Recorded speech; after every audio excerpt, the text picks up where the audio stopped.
오늘 예레미야 10장의 말씀을 통해서 오늘 말씀의 제목은 물가에 심은 나무처럼입니다. 물가에 심은 나무처럼 이 하나님의 은혜가 여러분에게 임하기를 소원합니다. 여러분 그 도시 생활을 하면서 이제 내가 휴식을 좀 취하고 싶다 할 때 여러분 어디를 찾아가게 되시나요? 서울에 살면서 내가 휴식을 좀 취해야겠다라고 했을 때 여러분 어디로 가게 되나요? 시내로 나가게 되나요? 아니면 어떤 산을 찾아가거나 숲을 찾아가거나 그럽니까? 여러분 휴식을 취하러 갈 때 어디를 가게 되나요? 뭐 사람들이 많은 광화문이나 종로를 찾아가는 것이 아니라 우리가 숲을 찾아가고 그리고 그 자연을 찾아가는 우리의 모습을 볼 수가 있죠. 그곳에서 우리는 휴식을 거기에서 누리게 되고 또 충전을 받게 되는 것을 볼 수가 있습니다. 불치병을 가진 사람들 중에서도 보면 자연에 들어가 살면서 건강을 회복하신 분들이 계시죠. 실제로 자연은 우리의 마음과 영혼을 치유합니다. 우리의 마음과 영혼을 치유합니다. 그리고 또한 우리의 몸도 함께 치유되는 것을 볼 수가 있어요.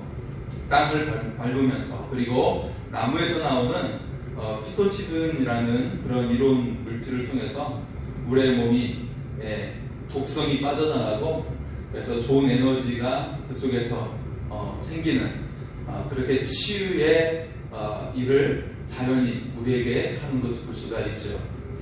자, 그런데요, 여러분 모든 산이 푸르른 것이 아니죠. 모든 산이 푸르른 것이 아닙니다. 제가 중국 단기 선교를 갔을 때 압록강에 간 적이 있었어요. 이 압록강이 대략 100m에서 200m 사이, 200m가 채 되지 않는 이제 그 정도인데 이 압록강, 중국은 사실 나무가 울창하고 굉장히 푸르렀는데 그 압록강 건너편에 있는 북한 땅은 언덕이 있는데 나무가 없어요. 삭막해요. 민둥상이고 정말 나무가 보이지 않았어요. 마치 저주의 그들이 들여진 것처럼 굉장히 삭막함을 볼 수가 있었죠. 여러분 사람의 인생도 마찬가지입니다. 물가에 심은 나무처럼 푸른 나무와 같은 인생이 있어. 반면에 정말 그 나무가 가지를 내지 못하고 완전히 말라버려서 말라 비틀어져 버려서 그래서 이제는 죽음을 앞두는 땔감을 앞두고 있는 그런 앙상한 나무 그런 모습의 인생이 있습니다. 오늘 말씀은 우리의 인생에 그렇게 갈라서게 됨을 말씀을 하고 있는 거예요. 병들고 시든 인생이 있고 물가에 심은 나무와 같은 푸르른 인생이 있다라는 것이에요. 하나님을 버린 자는 병들고 시들어버리는 인생이 된다고 말씀을 합니다. 반면에 하나님을 믿는 자는 물가에 심은 나무처럼 그런 푸르른 인생이 될 줄 믿습니다. 자, 오늘 믿는 자는 하나님을 믿는 자는 입이 청청하고 또 많은 과실을 내고 그 결실이 그치지 않는 인생이 된다고 말씀을 하고 있어요. 오늘 말씀의 제목은 물가에 심은 나무처럼입니다. 오직 우리가 하나님을 의지함으로 물가에 심은 나무처럼 푸르른 인생이 될 수 있기를 소원합니다. 자, 먼저 유다에 지울 수 없는 죄가 있다고 말씀하고 있어요. 절대 지울 수 없는 유다의 죄가 있다. 그래서 유다의 죄와 벌에 대해서 먼저 말씀을 합니다. 1절의 말씀을 보겠습니다. 1절입니다. 유다의 죄는 금강석 그 철필로 기록되되 그들의 마음판과 그들의 제단불에 새겨졌거늘. 자, 유다의 죄가 얼마나 심각하고 얼마나 뚜렷한지 드러내고 있어요. 그래서 금강석 철필로 새긴 것과 같다라고 말씀하고 있어요. 여러분 금강석은 다이아몬드죠. 다이아몬드. 모든 금속 중에 가장 강도가 강한 것이죠. 모든 광물 중에 강도가 가장 강한 거예요. 그래서 이것을 새기면 새기지 못할 곳이 없죠. 그 중에서도 마음판과 제단 뿔에 새긴다는 것이에요. 여러분, 마음판이라고 하는 것은 우리의 모든 인격을 말하고 있는 거예요. 우리의 인격에 총괄하는, 그래서 모든 우리의 인격 속에 이것이 새겨짐을 말하고 있는 것이죠. 그리고 이 제단뿔이라고 하는 것은 여러분 그 성전의 그 번제단에 네 보충에 제단뿔이 새겨져 있어요. 제단뿔 모양인데 제사장들이 위임식을 할 때 혹은 속죄제를 드릴 때 이 제단뿔에 짐승의 피를 발라요. 네, 이 번제단의 네 기퉁에 있는 이 제단의 뿔에다가 피를 발라요. 그리고 이것을 통해서 어떻게 돼요? 이 제단뿔을 잡고 용서를 구하면 그 죄가 사함을 받게 되는 것이죠. 하지만 이 유다 백성들은 그 제단뿔에 무엇이 새겨졌어요? 희생의, 어린 양의 희생의 피가 새겨진 것이 아니라 그들에게 죄가 다이아몬드로 새겨져 있다라는 거예요. 금강석으로 그 뾰족한 곳으로 새겨져 있다라고 말을 하고 있는 거예요. 더 이상 너희 죄 용서를 받지 못하는 지경에 이르렀다고 말씀하고 있죠. 자, 유다가 하나님과의 관계를 회복할 수 있는 방법이 도저히 없다라고 말을 하는 거예요. 자, 왜 유다가 하나님과의 관계가 회복될 수 없을까요? 그것은 그들이 심각한 우상 숭배의 죄악 때문이었어요. 그의 조상으로부터 이어지는, 반복되어지고 계속 그 삶 가운데 습관이 되고 몸이 배어져서 그의 인격이 되어버리는, 그 죄가 가득 차 있어서 절대로 용서받을 수 없는 지경에 이른 거예요. 자, 우상 숭배. 여러분, 이것은 마치 옆집 아저씨에게 아버지라고 부르는 것과 같은 거예요. 옆집 아저씨한테 아버지라고 부르는 것 같아요. 동네 깡패한테 아버지라고 부르는 것과 같은 게 우상 숭배예요. 하나님께서는 이 우상 숭배와 죄를 지속적으로 범하는 유다에게 다음과 같이 말씀을 하십니다. 4절의 말씀에 이렇게 말씀합니다. 내가 내게 준 내 기업에서 내 손을 뗄 것이며 또 내가 너로 하여금 너희 알지 못하는 땅에서 내 원수를 섬기게 하리니 이는 너희가 내 노를 맹렬하게 하여 영원히 타는 불을 일으켰습니다. 자, 이제 너희가 하나님이 아니라 원수를 섬기면서 영원히 고통을 겪게 될 것이다 말씀하고 있어요. 하나님을 섬기면 어떻게 돼요? 모든 민족 위에 뛰어난 민족이 되고 왕같은 제사장과 같은 그런 나라가 되는 것이, 열방을 통치하는 나라가 되는 것. 하나님 한 분만 섬기면 그렇게 되는데 어떻게 돼요? 이제는 하나님을 버리고 우상을 섬김으로 말미암아 어떻게 됐어요? 나의 원수에게 굴복을 당하고 그를 섬기는 자, 노예가 되는 것이, 노예가 되어버리는 상태에 이르게 된 거예요. 포로가 되어버린 상태에 이르게 된 거예요. 그것을 말씀하고 있어요. 그래서 하나님께서는 예레미야서를 통해서 우리에게 말씀하시는 것이, 너희가 이처럼 우상을 섬기는데 하나님을 섬기는 것과 그리고 너희가 사람에게 굴복당해서 사람을 섬기는 것 중에 어떤 것이 나은지 너에게 똑똑히 보여줄 것이다 말씀하고 있어요. 굉장히 무서운 말씀을 하고 있어요. 하나님을 섬기는 것과 사람들을 섬기는 것 중에 무엇이 나은지 너에게 똑똑히 경험하게 하여 주겠다라고 말씀을 하고 있어요. 그래서 결국 어떻게 됩니까? 사람에 의해 굴복당하고 사람을 섬기는 것으로 말미암아 그들이, 수많은 사람들이 죽임을 당하고 그의 자녀들이 노예로 끌려가고 그런 지경에 놓이게 되는 것입니다. 고향이 처참하게 짓밟히고 불에 타버리고 심지어 성전마저도 무너져버리는 그런 상황 속에 놓이게 된 것이죠.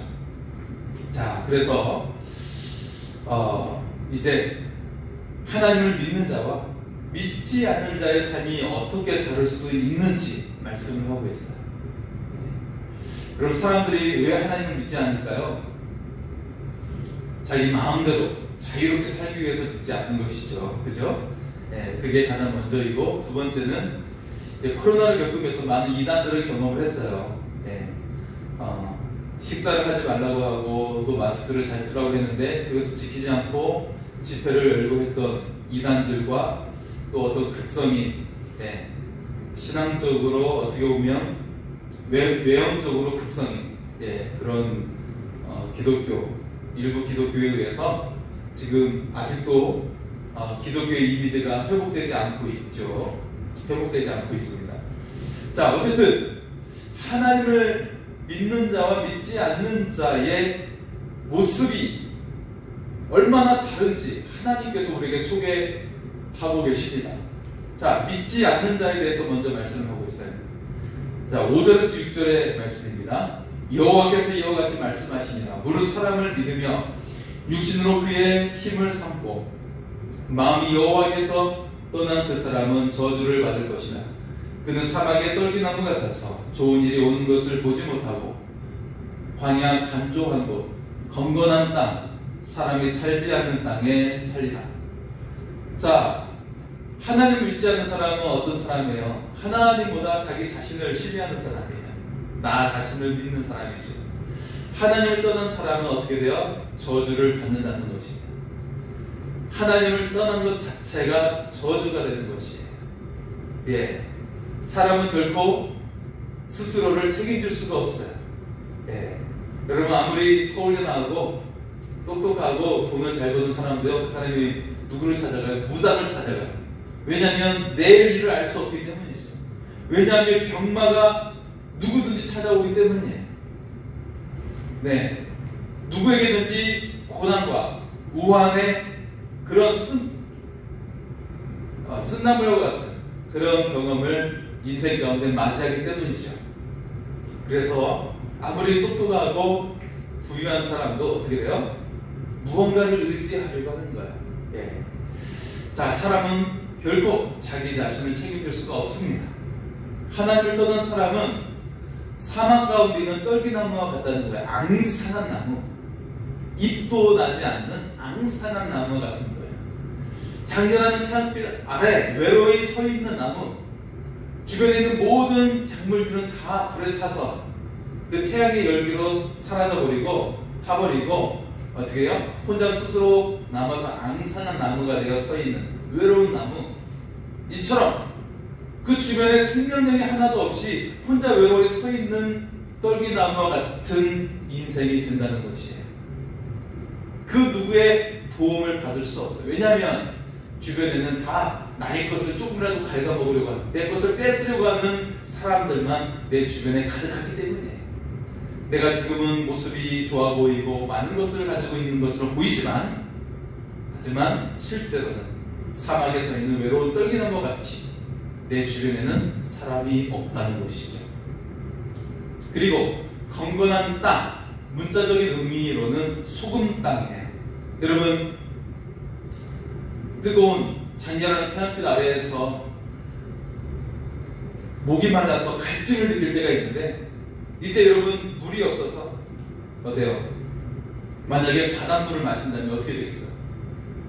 바닷물을 마신다면, 염분이 가득한, 소금물이 가득한 바닷물을 마시면 마실수록 더 갈증이 더해지고 죽음으로 몰아넣게 되는 거예요.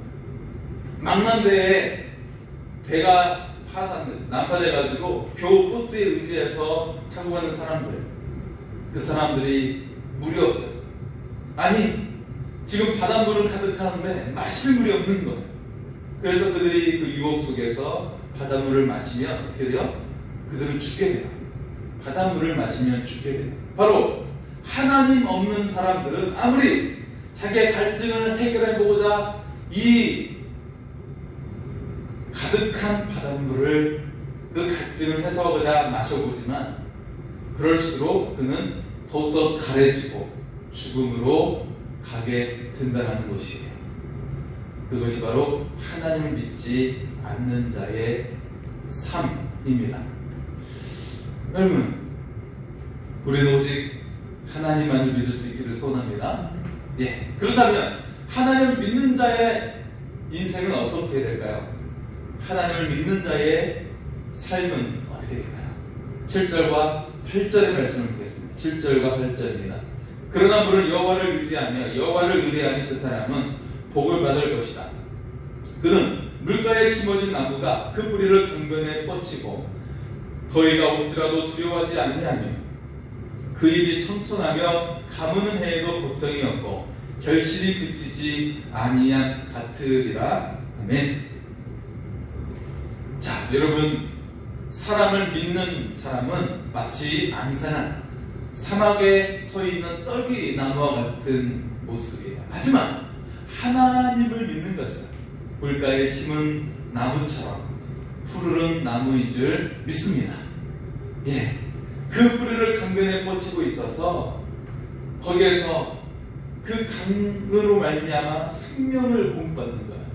생명을 공급받고 푸르른 나무를 내고 나뭇잎을 내고 그리고 실과를 넘치도록 내는 열매를 풍성하게 내는 은혜가 임할 줄 믿습니다.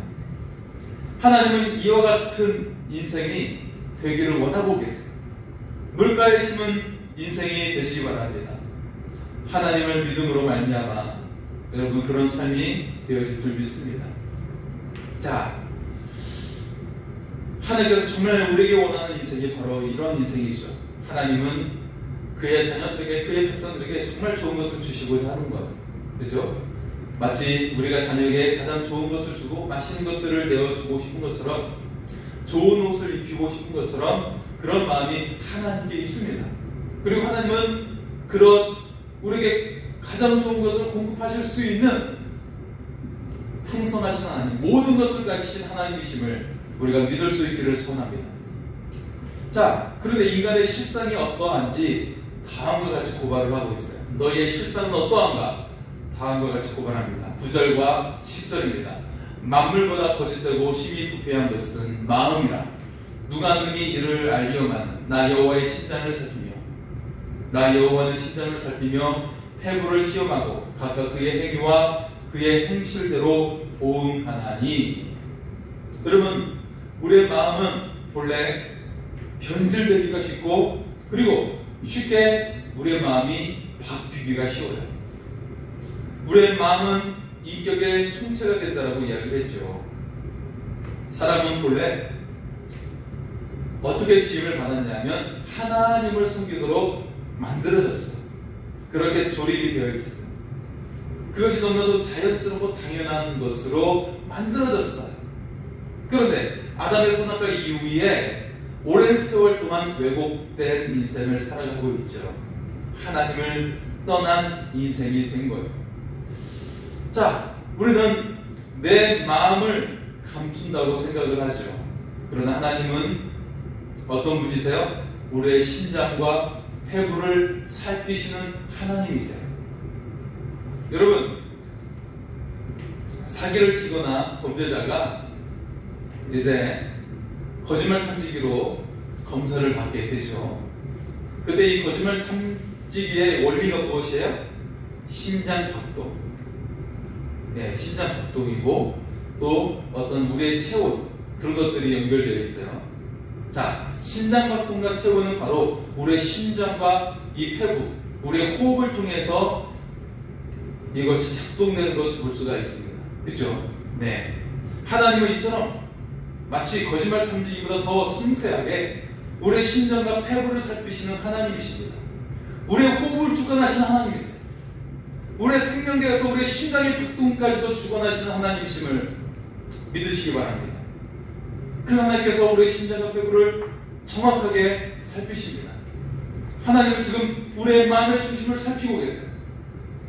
우리의 마음이 어디를 향하고 있는지 그것을 통해 우리에게 상과 벌을 주시겠다고 하십니다. 오직 우리의 마음이 하나님을 향할 수 있기를 소원합니다. 물가에 심은 나무처럼 푸르른 인생이 될 수 있기를 소원합니다.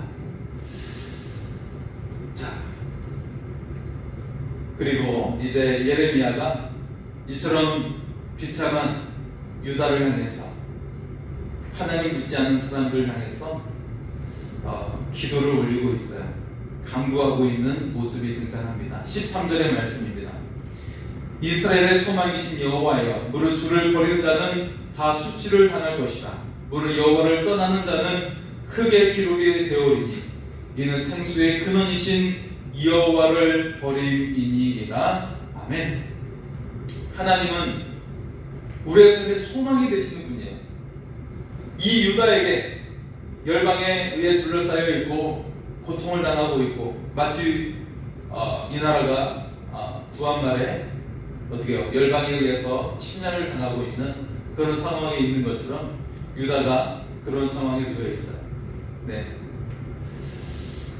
열강이 뺏어먹으려고 하고 차지하려고 하는 그 상황 속에 오직 그의 소망은 하나님이었어요. 하나님이었습니다. 그런데 이 유다가 하나님께 등을 돌렸어요. 그래서 예레미야 선지자는 여호와 하나님을 버리는 사람은 흙에 기록된 것과 같다라고 말을 하고 있어요. 여러분, 흙에다가 여러분의 이름을 써놓으면 어떻게 되죠? 흙에다가 여러분의 이름을 써놓으면 어떻게 돼요? 비가 내리고 바람이 불면 그 써놓은 이름이 사라져버려요. 그렇죠? 즉 흔적도 없이 없어져 버릴 이름, 그리고 인생이 된다는 것이에요. 즉 영생을 얻지 못한다는 것이에요. 사람들이 세상의 삶 속에서 불을 쌓고 이름을 날리면 무엇하냐라는 것이에요. 그것이 마치 풀처럼 금방 사라질 것이고 흙에 기록된 이름처럼 사라질 존재에 불과하다는 것이에요. 옛 이름이 터키, 지금의 튀르키에 엄청난 지진이 왔죠.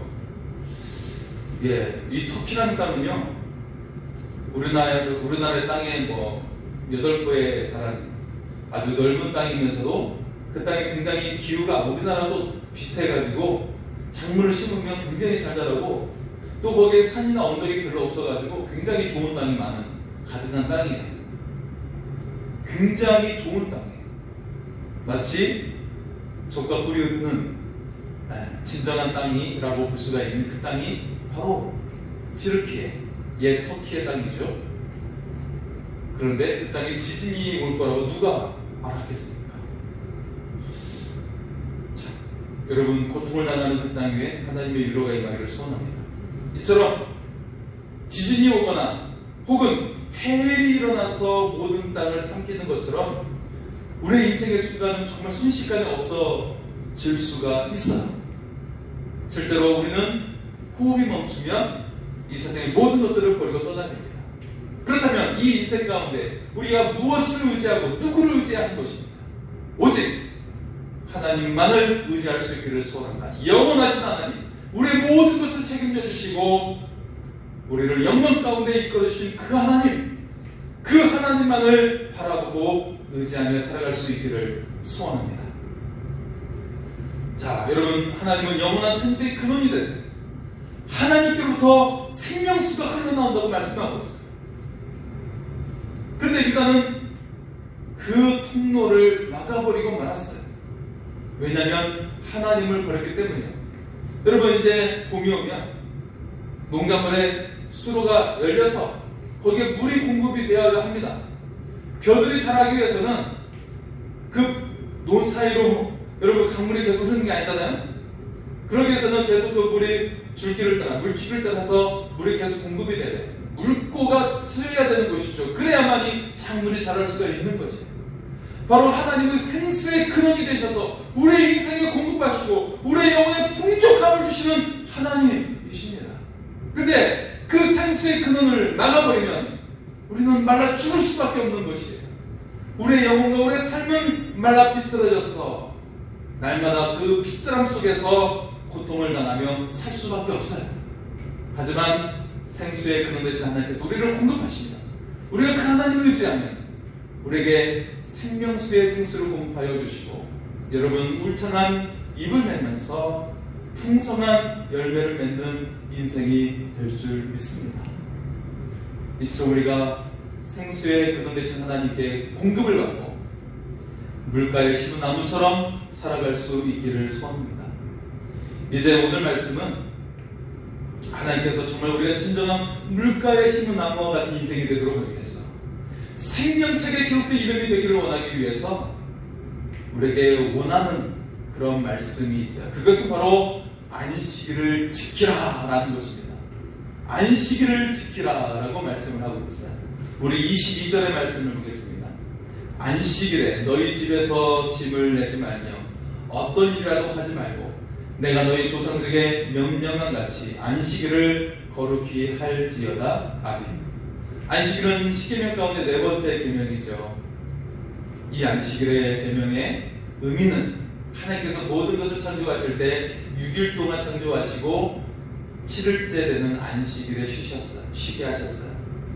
자, 이것은 무엇이에요? 전적으로 하나님을 믿는 신앙 고백에 모든 것을 만드신 창조주 하나님을 믿는 것이고, 어때요? 여러분, 6일 동안 창조하시고 쉬게 하셨는데 인간이 여섯째 날 창조가 되면서 인간이 맞이한 첫 번째 날은 무슨 날이죠? 안식일이에요. 여섯째 날 창조된 인간이 맞이하는 첫 번째 날은 안식일이었던 거예요. 그 말의 의미는 완벽하게 아름답게 만드신 그 하나님의 창조물을 누리는 인생이 된 것입니다. 안식의 의미, 완전하신 그 하나님께서 우리에게 완벽한 삶을 살아갈 수 있도록 만드신 그 삶을 누리도록 안식일을 우리에게 먼저 주셨다는 거예요. 여러분, 안식일은 우리의 인생을 완벽하게 설계하시는 그 하나님을 의지하는 거예요. 그리고 이스라엘이 광야 생활을 하면서 하나님께서 그들에게 먹을 것이 없을 때 만나를 내려주셨어요. 만나를 주셨는데 여러분, 안식일에는 거들어 가지 말라고 하셨죠. 그리고 그 전날은 이틀치 분량의 만나를 거둘 수 있도록 풍족하게 내려주셨어요. 사실 이 만나는 하루가 지나면 부패해버리는데 안식일 전날 거둔 만나는 안식일까지 풍족히 먹을 수 있도록 부패하지 않았어요. 하나님의 놀라운 섭리죠. 이것이 무엇입니까? 하나님의 초자연적인 역사예요.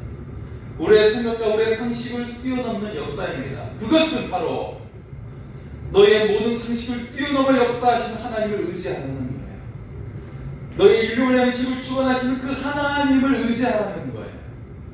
너희의 일상뿐만 아니라 너희의 삶의 그 모든 삶을 이끄시는 하나님, 주관하신 하나님, 책임져 주신 하나님을 믿으라는 거예요. 이것이 바로 안식일의 의미 속에 또 들어가 있는 것이에요. 그 하나님께서 우리의 생명을 책임져 주시고 우리가 안식일을 지키는 것이 아니라 안식일이 우리를 지켜주는 거예요. 안식일을 통해 하나님께서 여러분을 지켜주시는 거예요. 여러분의 생명을 주관하시고 여러분의 일용할 양식을 지켜주시고 여러분의 삶에 공급하시는 하나님을 경험하게 될 줄 믿습니다. 이 세상을 완벽하게 창조하신 하나님께서 완벽한 삶으로 우리에게 안식일을 먼저 맞이하게 하신 거죠. 하나님께서는 여러분의 삶을 가장 완벽하고 아름답게 주시는 것을 안식일을 통해 경험할 수 있기를 소원합니다. 이것이 바로 안식일의 의미예요. 자, 하나님 오늘 말씀을 이렇게 마무리하고 있습니다. 24절과 25절입니다. 여호와의 말씀이니라. 너희가 만일 삼가 나를 순종하여 안식일에 짐을 지고 이 성문으로 들어오지 아니하며 안식일을 거룩히 하여 어떤 일이라도 하지 아니하며 다윗의 왕위에 앉아있는 왕들과 국왕들이 병과 말을 타고 이 성문으로 들어오되 그들과 유다 모든 백성과 예루살렘 주민들이 함께 그리할 것이요 이 성은 영원히 있을 것이며 할렐루야. 너희가 하나님을 경외하는 그날,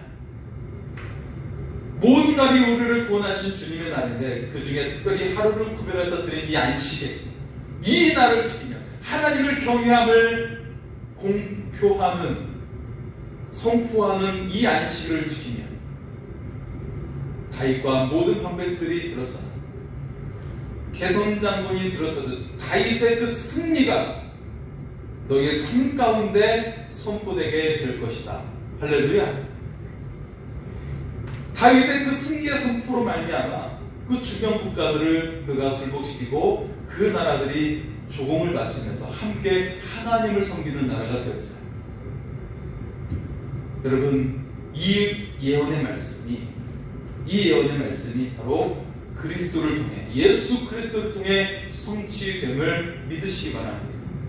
너희가 다윗처럼 승리를 가지고 오실 메시아 그리스도를 믿으면, 다윗의 예표인 다윗을 통해 우리에게 보여주고 있는 메시아 예수 그리스도를 믿으면 그리스도의 부활의 승리가 너희의 승리가 될 것이고, 그리스도의 그 개선 행렬이 너희의 삶이 됨을 우리가 믿으며 나갈 수 있기를 소원합니다.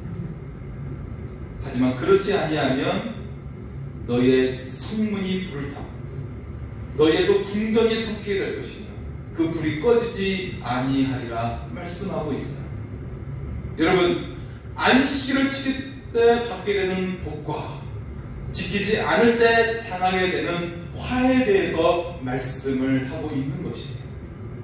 안식일을 지키면 평안과 번영을 주게 되겠지만 지키지 않으면 나라가 망하게 되는 비참한 일을 겪게 될 것이다 말씀하고 있습니다. 지금 유다 백성이 우상 숭배에 빠져 있어요. 거기에 벗어나는 것은 무조건 금지한다고 되는 것이 아니에요. 야, 우상 숭배하지 마. 우상 숭배를 금지한다. 그것으로 가능한 일이 아니라 더 강력한 방법, 바로 안식일을 지키라는 것이에요. 마치 알코올 중독자에게 술을 금합니다. 효과가 없어요. 도박 중독자에게 도박을 하지 마세요. 효과가 없는 거예요. 게임 중독자에게 너 게임하지 마. 효과가 없는 거예요. 왜 내가 좋아하는 거 하지 말라고 그래요? 더 반항감만 생기는 거예요. 그것이 아니라 더 강력한 방법, 하나님의 강력한 임재를 경험하라는 것이에요. 하나님의 강력한 손길을 경험하라는 거예요. 너희 인생을 감동시킬 하나님의 임재를 경험하라는 거예요. 안식일을 통해 그 하나님의 손을 경험하면 그 중독에 빠졌던 것들이 다 사라지고 치유되고 그것들이 사라져 소멸되게 된다는 것이에요. 여러분, 우리 앞에 두 가지의 길이 놓여져 있습니다. 하나님을 등지고 살아서 사막에 심어진 그 삭막한 떨기나무 같은 존재의 삶. 하지만 하나님을 향하는 삶을 살아서 물가에 심은 나무와 같은 삶. 두 가지의 길이 놓여져 있어요. 여러분, 사막에 심겨진 떨기나무 같은 인생은 죄의 고통을 받게 되고 남에게 지배를 당하게 되고 그 이름이 흙에 새겨져서 소멸되어지는 인생이 되고 말아요. 하지만 물가에 심은 나무의 인생은 은혜로 살게 되는 것이에요. 그의 삶이 예수 그리스도가 목적이 되는 삶이 되는 거예요. 그리스도의 통치가 그에게 임하게 되고 그리스도의 능력이 그의 삶 가운데 임하게 됩니다. 그러면서 그리스도와 함께 영원히 이 세상을 통치하는 자의 삶을 살게 될 줄 믿습니다. 그 이름이 생명책에 기록됨을 믿으시기 바랍니다. 오늘 여러분이 하나님을 오직 신뢰하고 물가에 심은 나무와 같은 삶이 되기를 소원합니다. 여러분이 입이 창창하고 아름다운 결실을 풍성하게 맺는 삶이 되기를 소원합니다. 생명책에 기록되는 영광스러운 이름이 되기를 소원합니다. 이 시간 좋은 일이 있으리라.